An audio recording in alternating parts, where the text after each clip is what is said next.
নমস্কার বন্ধুরা, আজ আবার একটি নতুন গল্প নিয়ে আমি চলে এসেছি। আজকের গল্প হলো মানিক বন্দ্যোপাধ্যায়ের লেখা মাসি পিসি।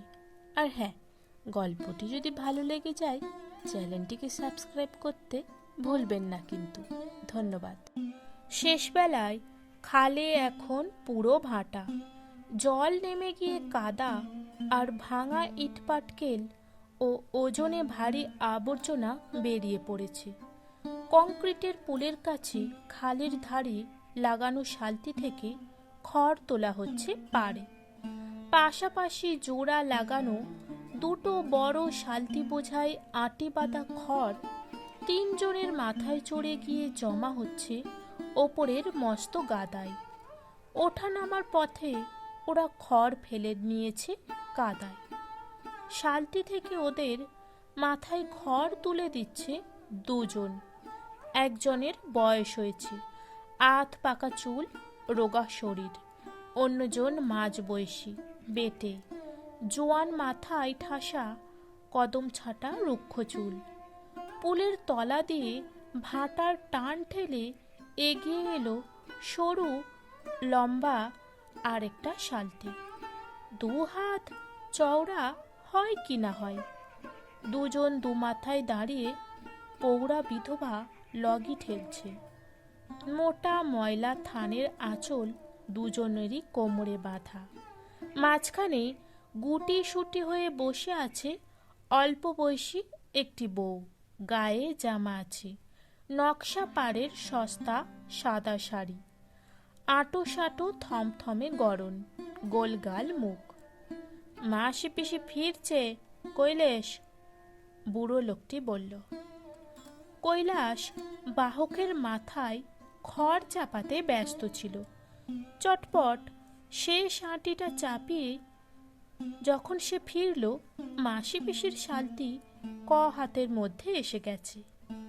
ও মাসি, ও গো পিসি, রাখো রাখো, খবর আছে শুনে যাও। সামনের দিকে লগি পুঁতে মাসি পিসি শালতির গতি ঠেকায়। আহ্লাদি সিথির সিঁদুর পর্যন্ত ঘোমটা টেনে দেয়। সামনে থেকে মাসি বলে বিরক্তির সঙ্গে, বেলার নেই কৈলাস। পেছন থেকে পিসি বলে, অনেকটা পথ যেতে হবে কৈলাস। মাসি পিসির গলা ঝরঝরে, আওয়াজ একটু মোটা, একটু ঝংকার আছে। কৈলাসের খবরটা গোপন। দুজনে লম্বা লম্বা শালতির দু মাথায় থাকলে সম্ভব নয় চুপি চুপি। মাসি বড় শালতির খড় ঠেকানো বাঁশটা চেপে ধরে থাকে। পিসি লগি হাতে নিয়ে পিছন থেকে এগিয়ে আসে সামনের দিকে।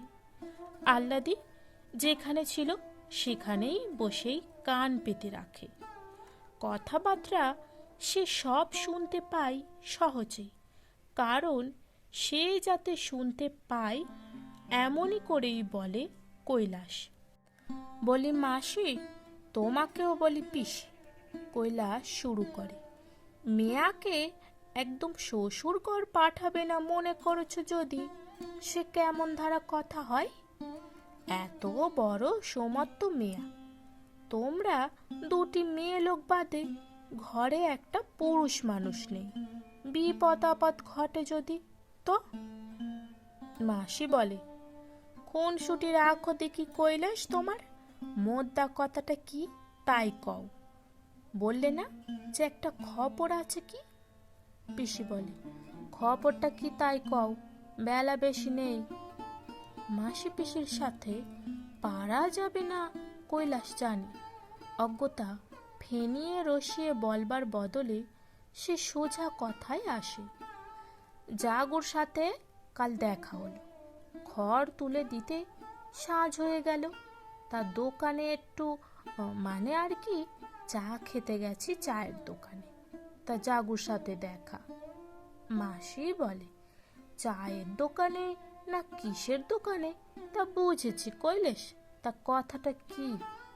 পিসি বলে, শুঁড়িখানায় পড়ে থাকে 12 মাস, সেথা ছাড়া আর ওকে কোথা দেখবে তুমি? হাতে দুটো পয়সা এলে তোমারও স্বভাব বিগড়ে যায়। তা কি বললে জাগু? কৈলাস ফাঁপড়ে পড়ে আর চোখে চায় আহ্লাদির দিকে। হঠাৎ বেমক্কা জোরের সঙ্গে প্রতিবাদ করে যে তা নয়, পুলের কাছেই চায়ের দোকান, মাসি পিসি গিয়ে জিজ্ঞাসা করুক না সেখানে। তারপরেই জোর হারিয়ে বলে, মাল খাওয়া একদম ছেড়ে দিয়েছে জাগু। লোকটা কেমন বদলে গেছে মাসি। সত্যি কথা পিসি, জাগু আর সে জাগু নেই। বউকে নিতে চায় এখন। তোমরা নাকি পণ করেছো মিয়া পাঠাবে না, তাতেই চটে আছে। সম্মান তো আছে একটা মানুষের। কবার নিতে এলো, তা মেয়া দিলে না, তাই তো আর নিতে আসে না। আর আমি বলি কি, এবার কিন্তু নিজেরা যেচে পাঠিয়ে দাও মেয়াকে। মাসি বলে, পেটে শুকিয়ে লাথি ঝাঁটা খেতে, কলকে পড়া ছ্যাঁকা খেতে, খুঁটির সাথে দড়ি বাঁধা হয়ে দিন রাত সারা রাত থাকতে। পিসি বলে, লাথির চোটে ফের গর্ভপাত হতে, না মরতে? গর্ভপাত? কৈলাস বলে আশ্চর্য হয়ে, ফের গর্ভপাত? সত্যি নাকি মাসি? এ যে পেঁচালো ব্যাপার হলো পিসি। মাসি বলে, কিসের পেঁচালো ব্যাপার কৈলাস? মুখে নুরো জ্বালবো তোমার, ফের যদি বলবে তুমি বেয়াক্কেলে কথা। জাগু আসেনি ঘন ঘন ওকে নিতে, থাকেনি 2 দিন 4 দিন করে। পিসি বলে, মেয়া না পাঠায়, জামাই এলে রাখেনি, জামাই আদরে তাকে। ছাগলটা বেচে দিয়ে খাওয়াইনি ভালো মন্দ 10টা জিনিস। মাসি বলে, ফের আসুক, আদরে রাখবো যতদিন থাকে। বজ্জাত হোক খুনে হোক জামাই তো, ঘরে এলে খাতির না করব কেন? তবে মেয়া মোরা পাঠাবো না। পিসি বলে, না কৈলেশ, মরতে মোরা মেয়াকে পাঠাবো না। বুড়ো রহমান একা একা খড় চাপিয়ে যায় বাহকদের মাথায়। চুপচাপ শুনে যায় এদের কথা। ছলে ছলে চোখে একবার তাকায় আহ্লাদির দিকে। তার মেয়েটা শ্বশুর বাড়িতে মরেছে অল্প দিন আগে। কিছুতে যেতে চায়নি মেয়েটা, দাপাদাপি করে কেঁদেছে যাওয়া ঠেকাতে। অবুঝ ছোট মেয়ে, তার ভালোর জন্যই তাকে জোর জবরদস্তি করে পাঠিয়ে দিয়েছিল। আহ্লাদির সঙ্গে তার চেহারায় কোনো মিল নেই। বয়সে সে ছিল অনেক ছোট, চেহারা ছিল অনেক বেশি রোগা। তবু আহ্লাদির ফ্যাকাশে মুখে তারই মুখের ছাপ রহমান দেখতে পায়। খড়ের আঁটি তুলে দেবার ফাঁকে ফাঁকে যখনই সে তাকায় আহ্লাদির দিকে, কৈলাস বলে, তবে আসল কথাটা বলি, জাগু মুখে বললে এবার সে মামলা করবে বউ নেওয়ার জন্য। তার বিয়ে করা বউকে তোমরা আটকে রেখেছ বদ মতলবে, পয়সা কামাচ্ছ। মামলা করলে বিপদে পড়বে। স্বামী নিতে চাইলে বউকে আটকে রাখার আইন নেই, জেল হয়ে যাবে তোমাদের। আর যেমন বুঝলাম মামলা জাগু করবে আজকালের মধ্যেই। মরবে তোমরা জানো মাসি, জানো পিসি, মারা পড়বে তোমরা এক্কেবারে। আহ্লাদি একটা শব্দ করে, অস্ফুট আর্তনাদের মতো। মাসি ও পিসি মুখ চাওয়াচাই করে কয়েকবার। মনে হয় মনে তাদের একই কথা উদয় হয়েছে। চোখে চোখে চেয়ে সেটা শুধু জানাজানি করে নিল তারা। মাসি বললে, জেলে নয় গেলাম কৈলেশ, কিন্তু মেয়া যদি স্বামীর কাছে না যেতে চায়, খুন হওয়ার ভয়ে। বলে মাসি বড় শালতির খড় ঠেকানো বাঁশ ছেড়ে দিয়ে লগি গুজে দেয় কাদায়। পিসি তত্তর করে পিছনে গিয়ে লগি কাদায় গুজে হেলে পড়ে। শরীরের ভারে সরু লম্বা শালটিটাকে এগিয়ে দেয় ভাটার টানের বিপক্ষে। বেলা একরকম নেই, ছায়া নামছে চারিদিকে। শকুনরা উড়ে এসে বসছে পাতা শূন্য শুকনো গাছটায়। একটা শকুন উড়ে গেল এ আশ্রয় ছেড়ে অল্প দূরে আরেকটা গাছের দিকে। ডাল ছেড়ে উড়তে আর নতুন ডালে গিয়ে বসতে কি তার পাখা ঝাপটানি? মায়ের বোন মাসি আর বাপের বোন পিসি ছাড়া বাপের ঘরের কেউ নেই আহ্লাদের। দুর্ভিক্ষ কোনো মতে ঠেকিয়েছিল তার বাপ। মহামারীর একটা রোগে, কলেরায় বাপ, তার মা ও ভাই শেষ হয়ে গেছে। মাসি পিসি তার বাবার আশ্রয়ে মাথা গুজে আছে অনেক দিন। দূর ছাই শোয়ে আর কুড়িয়ে পেতে খেয়ে নিরাশ্রয় বিধবারা যেমন থাকে, নিজেদের ভরণ পোষণের কিছুটা তারা রোজগার করত ধান ভেনে, কাঁথা সেলাই করে, ডালের বড়ি বেচে, হোগলা গেথে, শাক পাতা ফল মূল ডাঁটা কুড়িয়ে এটা ওটা জোগাড় করি। শাক পাতা খুদ গুঁড়ো ভোজন, বছরে 2 জোড়া থান পরন। খরচ তো এই। বছরের পর বছর ধরে কিছু পুঁজি পর্যন্ত হয়েছিল দুজনের। রূপোর টাকা আধুলি শিখি। দুর্ভিক্ষের সময়টা বাঁচবার জন্য তাদের লড়তে হয়েছে সাংঘাতিকভাবে। আহ্লাদের বাপ তাদের থাকাটা শুধু বরাদ্দ রেখে খাওয়া ছাঁটাই করে দিয়েছিল একেবারে পুরোপুরি। তারও তখন বিষম অবস্থা। নিজেরা বাঁচে কি বাঁচে না, তার উপর জাগুর লাথির চোটে গর্ভপাতে মরো মেয়ে এসে হাজির। সে কোন দিক সামলাবে? মাসি পিসির সেবা যত্নেই আহ্লাদি অবশ্য সেবার বেঁচে গিয়েছিল। তার বাপ মাও সেটা স্বীকার করেছে। কিন্তু কি করবে? গলা কেটে রক্ত দিয়ে সে ধার শোধ করা যদি বা সম্ভব, অন্ন দেওয়ার ক্ষমতা কোথায় পাবে তার বাবা? পাল্লা দিয়ে মাসি পিসি আহ্লাদের জীবনের জন্য লড়েছিল। পেল যদি খেয়ে, না পেল যদি তো না খেয়েই।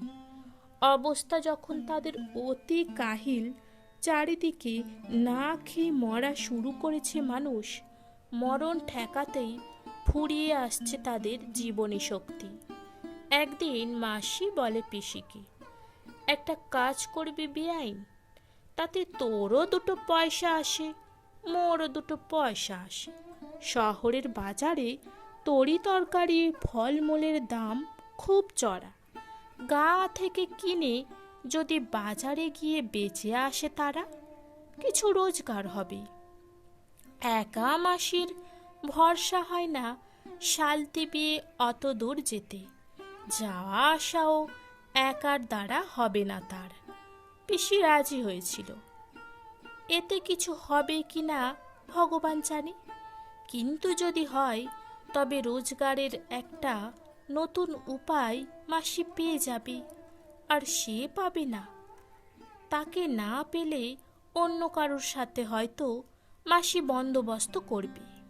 তা কি করে পারে পিসি ঘটতে দিতে? সেই থেকে শুরু হলো গেরস্তের বাড়ির শাক সবজি ফল মূল নিয়ে মাসি পিসির শালতি বিয়ে শহরের বাজারে গিয়ে বেচে আসা। গায়ের বাবু বাসিন্দারাও নগদ পয়সার জন্য বাগানের জিনিস বেচতে দেয়। মাসি পিসির ভাব ছিল আগেও, অবস্থা এক, বয়স সমান, এক ঘরে বাস। পরস্পরের কাছে ছাড়া সুখ দুঃখের কথা তারা কাকেই বা বলবে, কেই বা শুনবে। তবে হিংসা দেশ রেষারেষিও ছিল যথেষ্ট। কোন্দলও বেঁধে যেত কারণে অকারণে। পিসি ও বাড়ির মেয়ে, এ তার বাপের বাড়ি। মাসি উড়ে এসে জুড়ে বসেছে এখানে, তাই মাসির ওপর পিসির একটা অবজ্ঞা অবহেলার ভাব ছিল। এই নিয়ে পিসির অহংকার আর খোঁচাই সবচেয়ে অসহ্য লাগতো মাসির। ধীর শান্ত দুঃখী মানুষ মনে হতো এমনই তাদের, কিন্তু ঝগড়া বাঁধলে অবাক হয়ে যেতে হতো তাদের দেখে। সে কি রাগ, সে কি তেজ, সে কি গো! মনে হতো এই বুঝি কামড়ে দেয় একে অপরকে, এই বুঝি কাটে বটি দিয়ে। শাক সবজি বেচে বাঁচবার চেষ্টায় একসঙ্গে কোমর বেঁধে নেমে পড়া মাত্র সব বিরোধ, সব পার্থক্য উড়ে দুজনে হয়ে গেল এক মন এক প্রাণ। সে মিল জমজমাট হয়ে উঠল আহ্লাদির ভার ঘাড়ে পড়ায়। নিজের পেট ভরানো শুধু নয়, নিজেদের বেঁচে থাকা শুধু নয়, তাদের দুজনেরই এখন আহ্লাদি আছে। খাইয়ে পরিয়ে যত্নে রাখতে হবে তাকে, শ্বশুর ঘরের কবল থেকে বাঁচাতে হবে তাকে, গায়ের বজ্জাতদের নজর থেকে সামলে রাখতে হবে। কত দায়িত্ব তাদের, কত কাজ, কত ভাবনা। বাপ মা বেঁচে থাকলে আহ্লাদিকে হয়তো শ্বশুর বাড়ি যেতে হতো। মাসি পিসিও বিশেষ কিছু বলতে হয়তো সাহস পেত না, কিন্তু তারা এখন নেই। এখন মাসি পিসি সব দায়িত্ব পালন করবে আহ্লাদির। বিনা পরামর্শে আপনা থেকেই তাদের ঠিক হয়েছিল আহ্লাদিকে পাঠানো হবে না। আহ্লাদিকে কোথাও পাঠানোর কথা তারা ভাবতেও পারে না, বিশেষ করে ওই খুনেদের কাছে। কখনো মেয়ে তারা পাঠাতে পারে? যাবার কথা ভাবলেই মেয়ে যখন আতঙ্কে পাশুটে মেরে যায়। বাপের ঘর দুয়ার জমি জমাটুকু আহ্লাদিকে বর্তেছে। জাগুর বউ নেয়ার আগ্রহ খুব স্পষ্ট। সামান্য কিছুই জমি জমা ছিল আহ্লাদির বাপের, তারও সিকিমি তো আছে মোটে, বাকি গেছে গোকুলের কবলে। তবু মুফতে যা পাওয়া যায় তাতেই জাগুর প্রবল লোভ। খালি ঘরে আহ্লাদিকে রেখে কোথাও যাওয়ার সাহস তাদের হয় না। দুজনে মিলে যদি যেতে হয় কোথাও, আহ্লাদিকেও তারা সঙ্গে করে নিয়ে যায়। মাসি বলে, ডরাসনি আহ্লাদি, ভাওতা দিয়ে আমাদেরকে দমাবার ফিকির সব, নয়তো কৈলেশকে দিয়ে ওসব কথা বলাই মোদের। পিসি বলে, দুদিন বাদে ফের আসবে দেখিস জামাই, তখন সুদলে বলবে, কই না, আমি তো ওসব কিছু বলিনি কৈলেশকে। মাসি বলে, 4 মাসে পড়লি, আর কটা দিন বা? মা মাসির কাছেই রইতে হয় এ সময়টা, জামাই এলে আমরা বুঝিয়ে বলবো তাকে। পিসি বলে, ছেলের মুখ দেখে পাষাণ নরম হয়, জানিস আহ্লাদি, তোর পিসে ছিল জাগুর মতো, মাল টানতো আর মুখে মারত। খোকাটা কোলে আসতে কি হয়ে গেল সেই মানুষ। চুপি চুপি এসে এটা ওটা খাওয়ায়, উঠতে বলি তো ওঠে, আর বসতে বলি তো বসে। রাত দুপুরে চুর হয়ে এসে হাতে পায়ে ধরে বলে, একবারটি খোকাকে কোলে দে পদি। খোকা যেতে পাগলের মতো দিবারাত্রির মাল খেয়ে নিজেও গেল।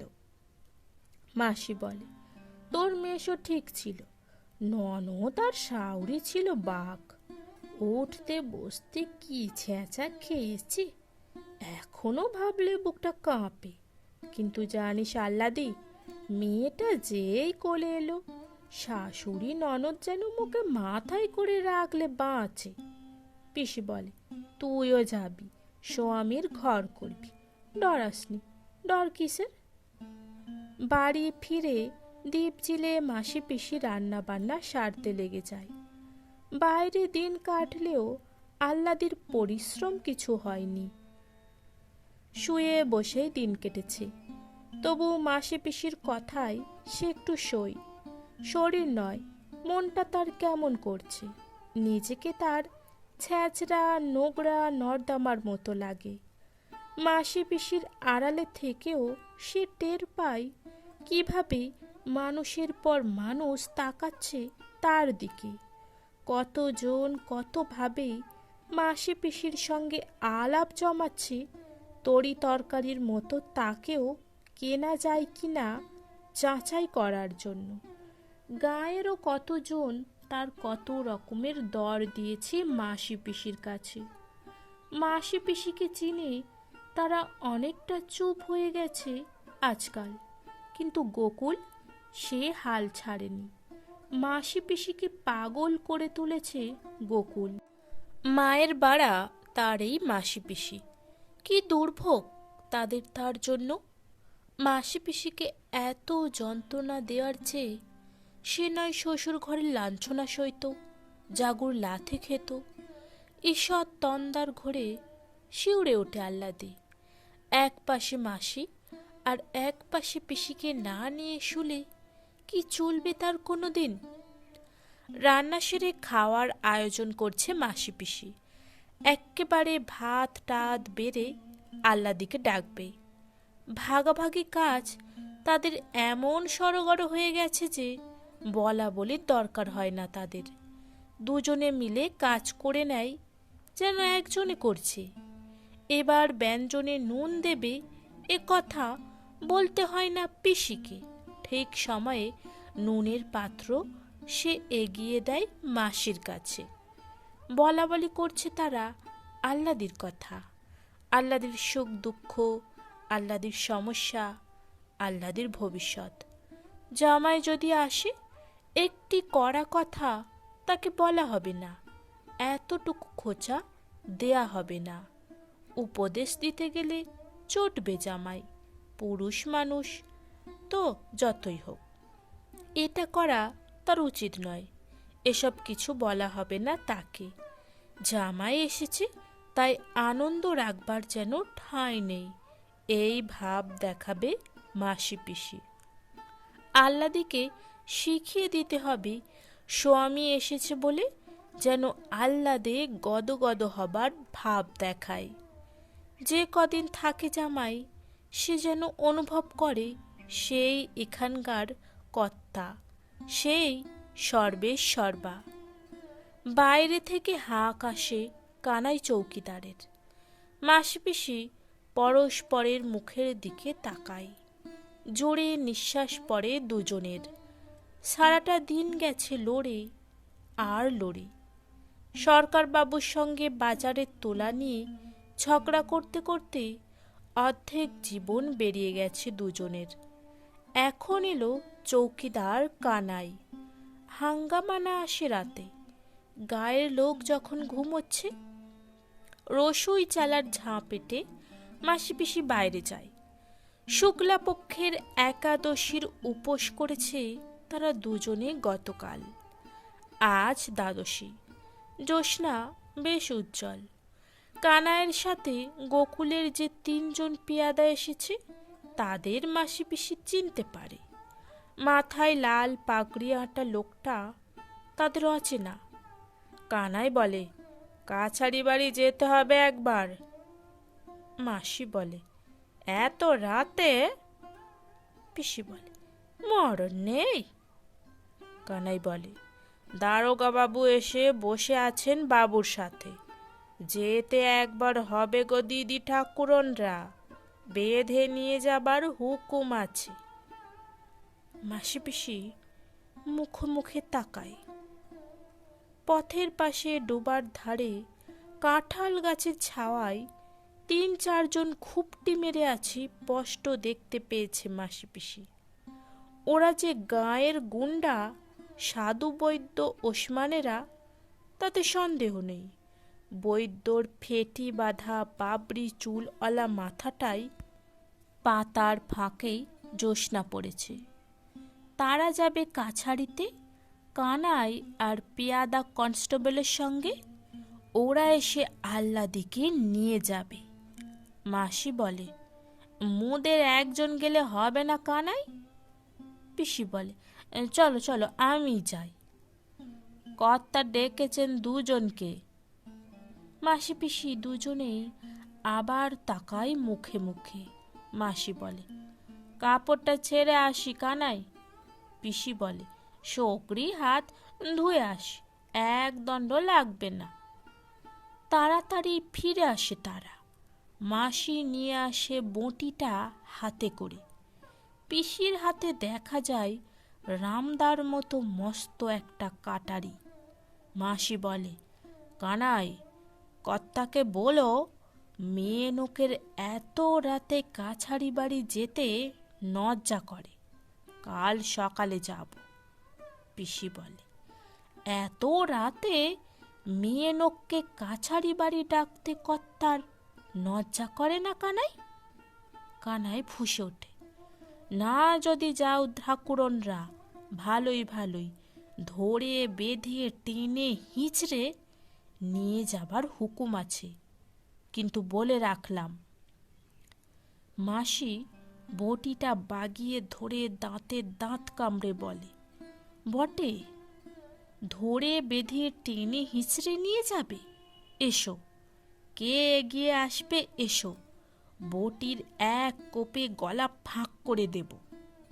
পিসি বলে, আয় না বজ্জাত হারামজাদারা, এগিয়ে আয় না, কাটারির কোপে গলা একটা কাটি। দু পা এগোয় তারা দ্বিধা ভরে। মাসি পিসির মধ্যে ভয়ের লেশটুকু না দেখে সত্যিই তারা খানিকটা ভ্যাবাচেকা খেয়ে গিয়েছে। মারাত্মক ভঙ্গিতে বটি আর দা উঁচু করে দাঁড়িয়ে আছে মাসি পিসি। মাসি বলে, শোনো কানাই, এ কিন্তু ইয়ার্কি নয় মোটে।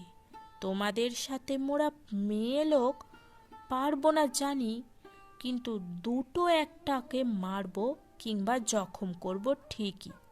পিসি বলে, মোরা নয় মরবো নয় মারব।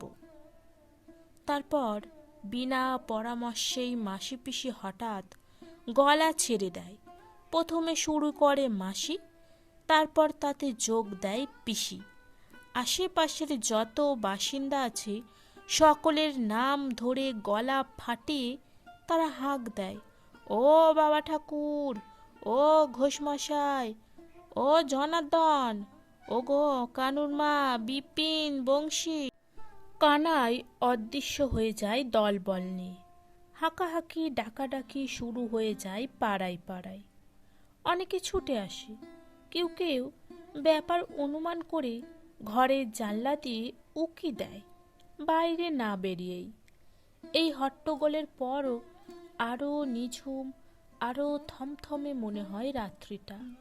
আল্লাদিকে মাঝখানে নিয়ে শুয়ে ঘুম আসে না মাসি পিসির চোখে। বিপদে পড়ে হাঁক দিলে পাড়ার লোক ছুটে আসে।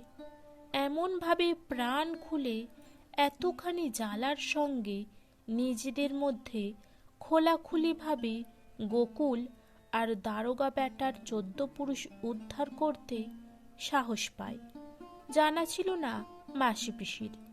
তারা হাঁক ডাক শুরু করেছিল খানিকটা কানাইদের ভড়কে দেবার জন্য। এত লোক এসে পড়বে তারা আশা করেনি। তাদের জন্য যতটা নয়, গোকুল আর দারোগার উপর রাগের জ্বালাই যেন ওদের ঘর থেকে টেনে বার করে এনেছে। মনে হলো সকলের কথাবার্তা শুনে কেমন একটা স্বস্তি বোধ করছে মাসি পিসি। বুকে নতুন জোর পায়। মাসি বলে, জানো বেয়ান, ওরা ফের ঘুরে আসবে মন বলছে। এত সহজে ছাড়বে কি? পিসি বলে, তাই ভাবছিলাম। মেয়েটাকে কুটুম বাড়ি সরিয়ে দেয়ায় সোনাদের ঘরে মাঝরাতে আগুন ধরিয়েছিল সেবার। খানিক চুপচাপ ভাবে দুজন। মাসি বলে, সজাগ রইতে হবে রাতটা। পিসি বলে, তাই ভালো, কাঁথা কম্বলটা চুপিয়ে রাখি জলে, কি জানি কি হয়। আস্তে চুপি চুপি তারা কথা কয়। আহ্লাদির ঘুম যেন না ভাঙে। অতি সন্তর্পণে তারা বিছানা ছেড়ে ওঠে। আহ্লাদির বাপের আমলের গরুটা নেই, কিন্তু গামলাটা আছে। ঘড়া থেকে জল ঢেলে মোটা কাঁথা আর পুরনো ছেঁড়া একটা কম্বল চুবিয়ে রাখে। চালায় আগুন ধরে উঠতে উঠতে গোড়ায় চাপা দিয়ে নেভানো সহজ হয়। ঘড়াই আর হাঁড়ি কলসিতে আরও জল এনে রাখে তারা ডোবা থেকে। বঁটি আর দা রাখে হাতের কাছেই। যুদ্ধের আয়োজন করে তৈরি হয়ে থাকে মাসি পিসি। আজ এই পর্যন্ত। নতুন গল্প খুব তাড়াতাড়ি আসবে।